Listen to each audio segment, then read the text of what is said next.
It's been raining almost constantly for days on end. As Hurricane Florence unleashes its wrath from the skies, outside your prison window you've seen puddles turn into a lake. The bottom floor is no place to be right now, and it seems to you that this prolonged lockdown could soon become a lockdown from hell. What you don't know is that as you watch the rainfall, the prison governor is battling with the baffling logistics of a possible evacuation. And that will mean thousands of men, some of them inarguably dangerous, being shuttled onto buses and taken someplace safe. The water is starting to seep into your cell, and some inmates are panicking. One of them shouts through the bars, "Tell my kids I love them!" And all you can think is, why aren't they moving us? That story we just told you is something that happened in the state of South Carolina back in 2018, and that bit about the inmate shouting, "Tell my kids I love them," actually happened. It was a hellish time for the governor of that state, and he took a lot of flack for not initiating a mass evacuation of prisons. In some places, inmate cells were flooding,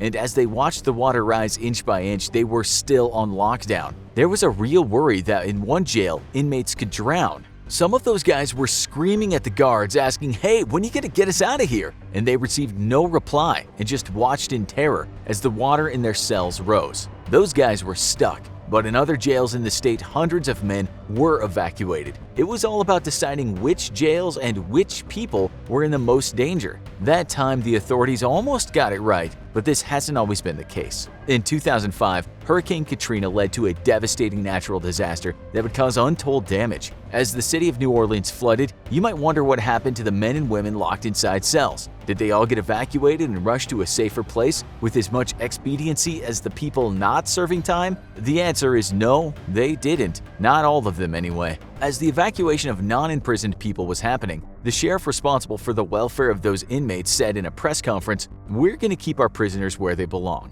This guy was confident that with loyal prison staff and hardworking generators, those inmates wouldn't be in any kind of serious trouble. For some men locked in cells at Orleans Parish Prison, that wasn't the case, and they certainly didn't feel that they were in safe hands. Water in their cells rose from their ankles to their waists. Some thought the guards had just abandoned them. It was a desperate time, and a bunch of scared prisoners started trying to smash their way through cinder block walls. It actually took days to get thousands of prisoners evacuated, and inmates would later tell investigators that they felt that they'd been just left to die. The water in some cells was chest high, and for days they waited without food or clean water to drink. It didn't help matters that the generators were down and they were left in the dark, and things you might say were worsened when the backed-up toilets let out a disgusting stench. Did any prisoners die or escape, you might wonder? And that's not easy to answer. Some inmates that were caught up in all this would later say that they witnessed deaths, although the sheriff we mentioned had this to say about that. None of it was true. Don't rely on crackheads, cowards, and criminals to say what the story is.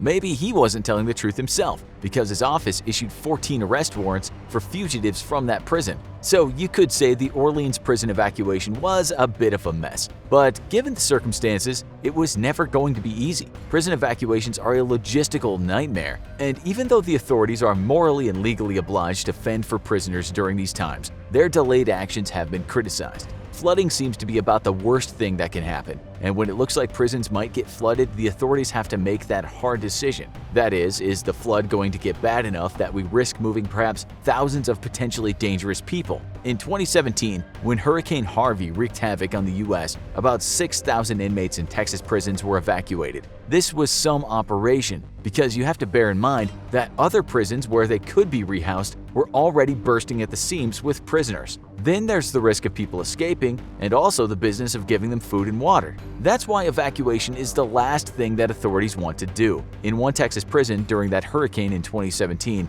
it's what they didn't do. They said, "Hey guys, you're gonna ride this one out." At that prison, the inmates were on lockdown, and they knew something bad was happening. Things then got a lot worse when there was no running water in their cells, because that meant what went into the toilet bowl stayed in the toilet bowl. This is how one inmate put it: "They left us locked up in an 8 by 12 foot cell for several days with feces and urine piling up in our toilets." Yep, yuck is all you can say to that. It didn't help matters that some of the inmates' cells were flooding, and they were unsure if the water would rise to the extent of them drowning.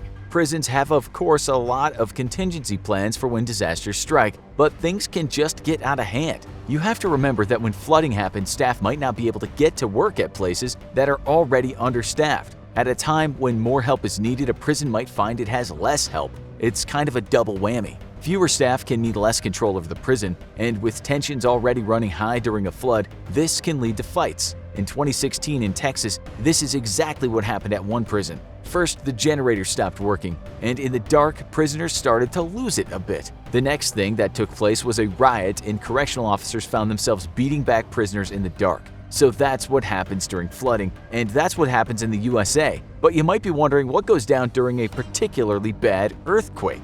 We can't find any instances in the US when tectonic shifts caused big enough problems that prisons were badly affected. But we can find instances when earthquakes in other countries caused utter mayhem. In 2018, the country of Indonesia was rocked by an earthquake and a subsequent tsunami. This caused severe damage to certain regions of the country, and some of that damage was to prisons. About 1,200 inmates from 3 different prisons escaped, but you can understand why they wanted to get out. After the quake, water just flooded the yard, and the prisoners were incredibly panicked by this. When they saw that the prison walls had collapsed, they just ran past shocked guards and got out of there. This was hardly a planned escape, since those prisoners really thought that if they stayed, they were going to die. They certainly weren't keen on the idea of waiting the event out in their cells. That was the case in some joints, although in another Indonesian prison, inmates went crazy, setting fires to the place before they bid it farewell. One warden described the scene as total anarchy inside his prison, and rather than inmates going absolutely crazy, he just demanded the doors be open. He said he had to think about his officers, who were no doubt under the threat from the panicked prisoners. Believe it or not, though, about 1/4 of prisoners in one lockup returned. They left because they were so scared, but had no intention of breaking out for good. One of those prisoners said, "I want to obey the law. With a clear conscience and without pressure from anyone, I will report here." Of course, that's what all of you guys listening would do, but we wonder how many hardened criminals would return to the place of their confinement.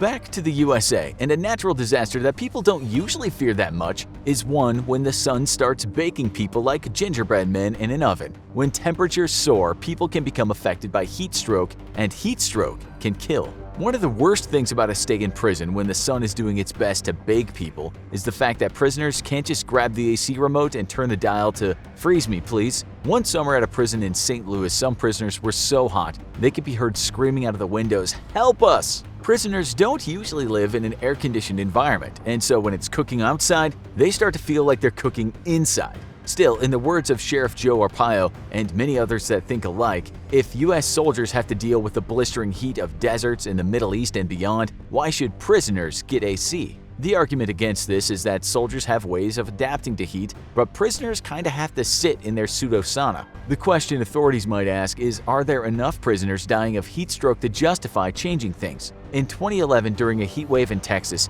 a total of 10 prisoners died from heat stroke.